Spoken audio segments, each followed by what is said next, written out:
love me, you will keep my commandments. I will ask the Father, and he will give you another advocate to be with you forever.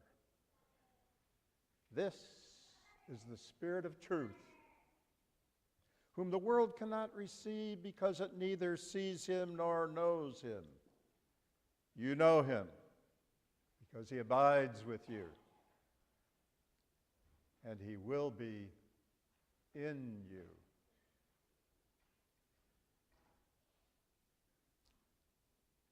In April, my spouse, Gloria, who's still at home, rehabbing herself, went through major back surgery, and her life has changed forever as she continues to engage rehabilitation and all the disciplines required. And my life has changed forever in two ways. I now finally understand in a very deep, personal, new way what the apostle is talking about in Ephesians when he says, "Husbands, love your wives as Christ loved the church and gave himself up for her." Boy, am I giving up a lot of things to love my wife in this special time. And so I'm hearing a common liturgy. In the church we call it the Kyrie, Lord, have mercy. In the Hilpert household it sounds like this: Arnie, please help me. Arnie, please help me get my shoes on. No bending. Arnie, please help me take our daily therapeutic walk. Arnie, please get me a glass of water. And of course, early on, it was a lot of that. With time, it'll taper off. And boy, has television taken a back seat in my life since my wife's back surgery. I share this story not to make it all about me or our home, but to say Jesus is speaking to this kind of circumstance in the life of his church, his disciples. If you love me, you will keep my commandments. And I will ask the Father, and he will give you another advocate. The word advocate has been translated from the original Greek in a lot of different ways. Sometimes it's counselor. Sometimes it's comforter, the companion who fortifies.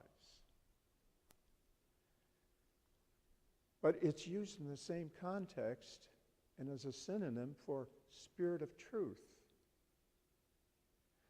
So Jesus promises to these disciples who are about to experience the calamity of their leader, being hauled off, railroaded through the mockery of a trial, charged with blasphemy and potential insurrection before the highest tribunals of the age, the superpower of the Roman Empire, where he is finally executed on a Roman torture rack shaped as a cross and stonewalled in death, literally. And Jesus says, you will not be orphans. I will not leave you alone. As one actor has said, I'll be back. I'll be back. I will be back as paraclete. That's the Greek word behind advocate, behind counselor, behind comforter. Paraclete. Now, what does it mean? You know what a paramedic is, right? What's a paramedic? Almost a doctor. It's the guy who works alongside the doctor. Para, alongside of. I don't want to use the almost with Jesus, though. Amen to you, brother. Join our choir. So, the Paraclete is the one you call upon to stand by you, to advocate for you, to be your counselor in the trial of what you are now about to face as followers of Jesus in this world that crucifies the truth.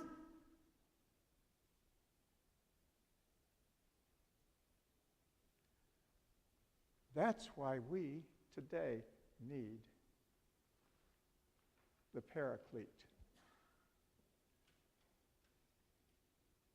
the Parachrist, the Christ beside us, the Christ within us. You know, you're going to do something very subversive today, very revolutionary, and I would hope, if you're sincere, maybe you'll end up on an FBI list. You are going to pray for the end of the world as we know it. Thy kingdom come. Really? Do you really want that? Thy will be done on earth as decreed in heaven. Really? You mean to say you're going to go out of here today and fulfill the mandate of heaven on earth as Jesus himself lived it? The Jesus who said, if you want to be my disciple, take up your cross. Embrace your liability. Acknowledge your vulnerability. And follow me. If you're not expendable for this kingdom, you don't have a life. For whoever gives up his life for my sake and the gospel will have a life, a real life, an authentic life, a life that does not die because it's lived in the spirit of truth, the spirit of authenticity, the spirit of genuineness. Jesus said, I am the way, the path, the truth, the real deal, and the life that keeps on living and giving and loving. And that's why the Paraclete, the counselor, the advocate, the spirit of truth needs to be at your side, always your guide, and within you. I've been reading a big fat book on the life of Dietrich Bonhoeffer, for those of you for whom that does not mean anything. He was a German pastor during the rise of Nazism in Hitler's Germany. He went to seminary, studied to become a pastor. In his early 20s, he began to realize there's something wrong with this government. You can't stereotype a whole group of people, the people of the Bible, the Jews, and start excluding them from public office, start excluding them from the state church, start trashing their businesses and making them the scapegoats for everything that's wrong in society. There's something wrong with that. He began to speak out.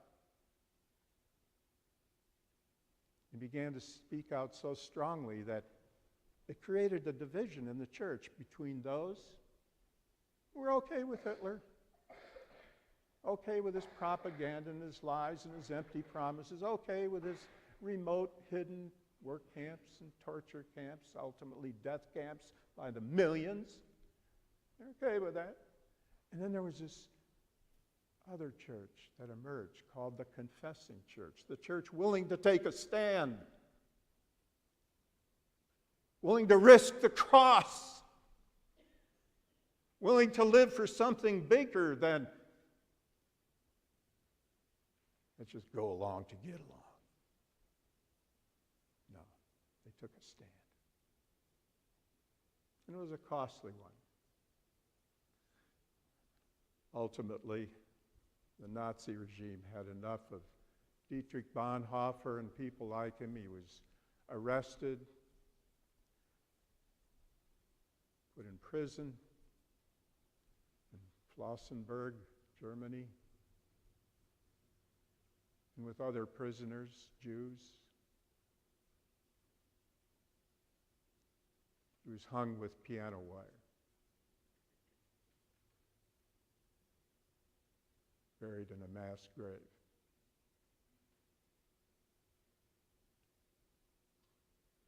That's costly grace, not cheap grace.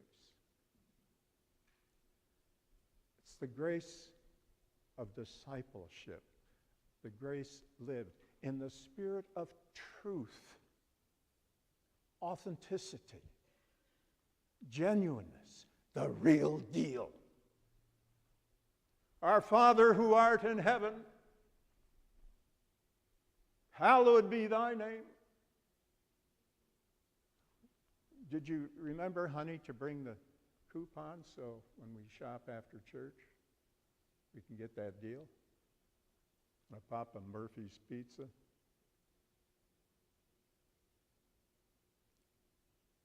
What are you going to be thinking of and talking about after worship today? Thy kingdom come. May your authority, your sovereignty, your rule, your purposes be articulated and actuated in this world right now, beginning with me. Thy kingdom come. I want to be a part of the action, Father. Let me in on it.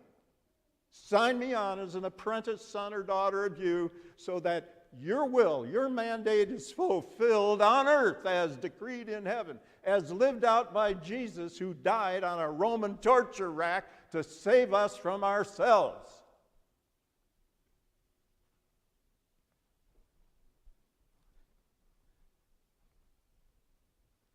If you love me,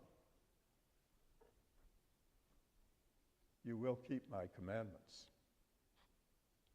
And I will ask the Father, and he will give you another advocate, defense counsel, comforter, Paraclete, to be with you forever. This is the Spirit of truth, whom the world cannot receive, because it neither sees him nor knows him. You know him, because he abides with you. He abides in this sanctuary this morning, if you're listening. And he will be in you. You, an agent of truth in a world of lies and hypocrisy and phoniness and posturing and appearances and propaganda. You, an agent of the Spirit of truth, who tells it like it is, who is forthright in all circumstances, who does not go through life pretending. You, an agent of the Spirit of truth.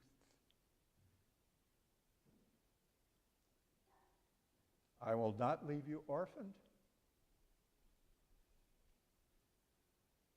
I'm coming to you. In a little while, the world will no longer see me, but you will see me because I live. You will live also. On that day, you will know that I am in my Father, and you in me, and I in you. They who have my commandments and keep them are those who love me. And those who love me will be loved by my Father, and I will love them and reveal myself to them. We just sang it. Marvelous. Your life lived in obedience to Jesus Christ as saving Lord and leader is a life of expanding revelation. An expanding awareness of who God is and how God is at work, how God is redeeming and judging and purifying and saving, starting with you. Starting with this community that's commanded, love one another as I have loved you. And you can do it. Paraclete. Jesus, help me. Kyrie. Lord have mercy. Amen.